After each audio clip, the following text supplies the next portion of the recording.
Good morning, lovely learners.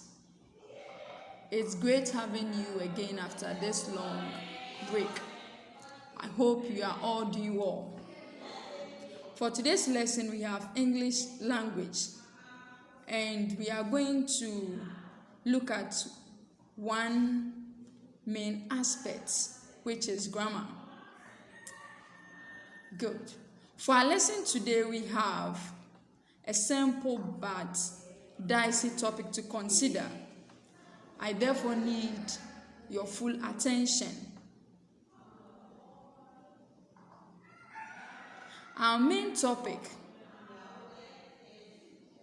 is pronoun, under which we'll be looking at a demonstrative pronoun. In our previous lesson, we have explained what a pronoun is, and we have looked at some types of pronoun. So for a demonstrative pronoun, we are saying that it's one of the types of pronoun we want to consider. I believe we all can remember, and we can explain what a pronoun is and give examples.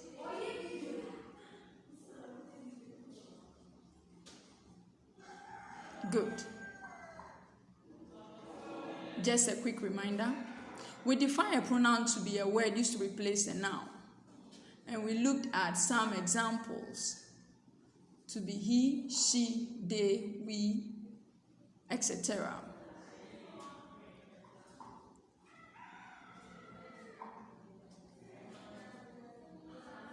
Now let's look at a demonstrative pronoun. When we say to demonstrate, it means to show, to point out. It therefore means that for a demonstrative pronoun,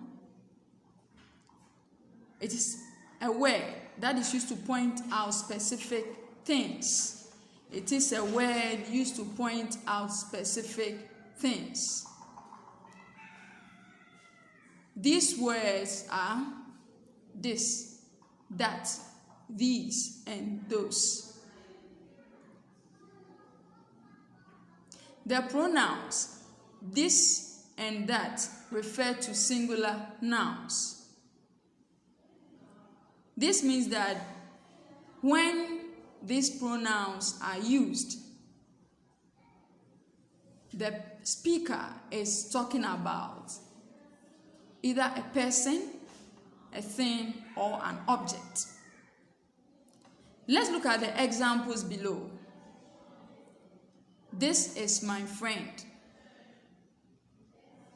That man is a thief.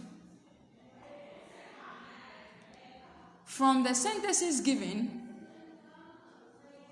we can clearly see that these words have been used to talk about just a person. Good. For these and those, we say they are identified with plural nouns.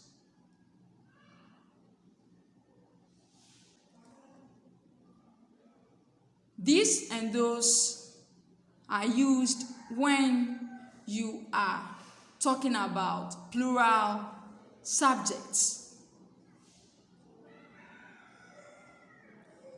When the objects, things, or persons in question are more than one.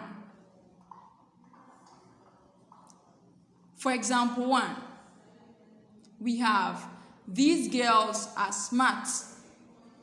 The mangoes are ripe.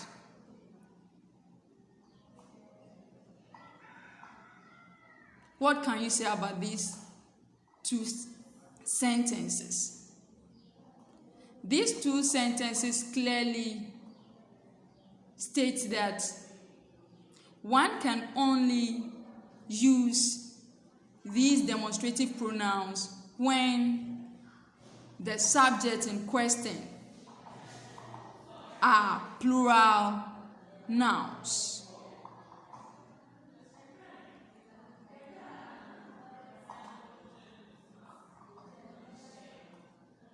A demonstrative pronoun has another form. It expresses itself. Demonstrative pronoun basically indicates what you are talking about, pointing or gesturing towards. From this, we are saying that more meaning is made with this demonstrative pronoun when the speaker is talking about the thing, is pointing at that thing, or is walking towards or gesturing towards what exactly he or she is talking about.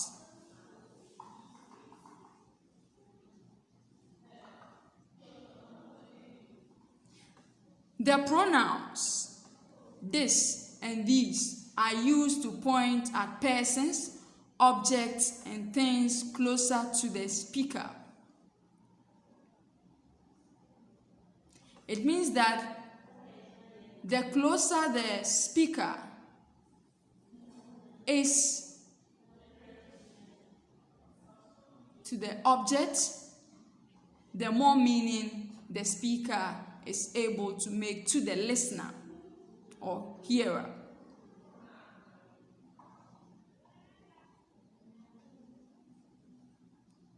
On the other hand, that and those are used to indicate persons, objects, and things far from the speaker.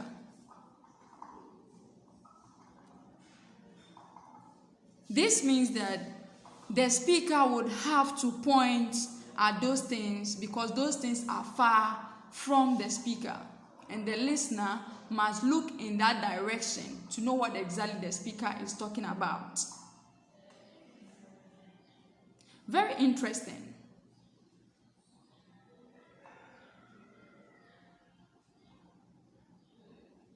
It is therefore worth noting that in speech production, unlike written, much meaning is made when demonstrative pronoun is being used. Thus, the listener can deduce a clear meaning from what the speaker is talking about. For this reason, demonstrative pronoun is mainly used in spoken language. Very good.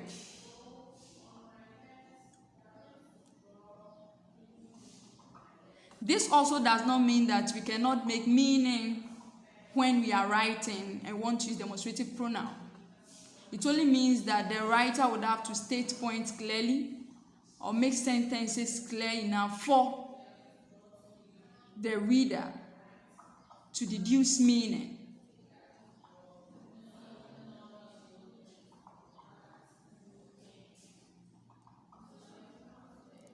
For today's lesson,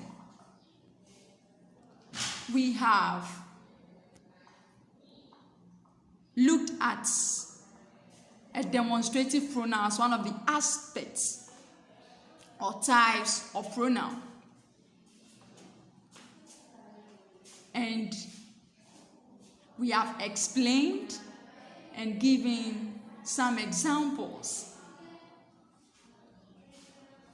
I believe we all can define demonstrative pronoun,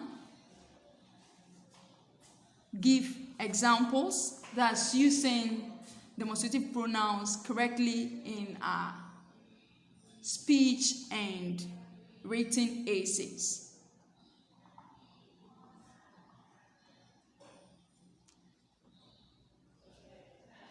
Just to recap on what we have just learned.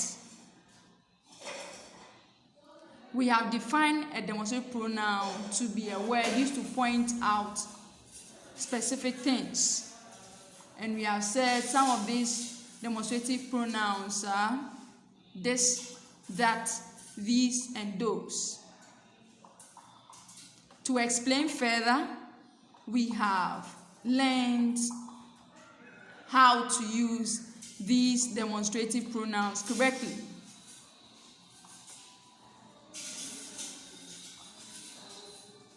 I believe henceforth we will be able to use these words correctly in our sentences, in our expressions, in order to make meaning.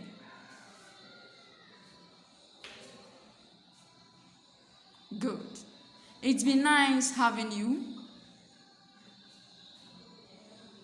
Below, you have an assignment to assess you on what you have just learned. Glad having you, and hope to have you another time with a continuation of what we have just learned. Stay blessed. Bye-bye.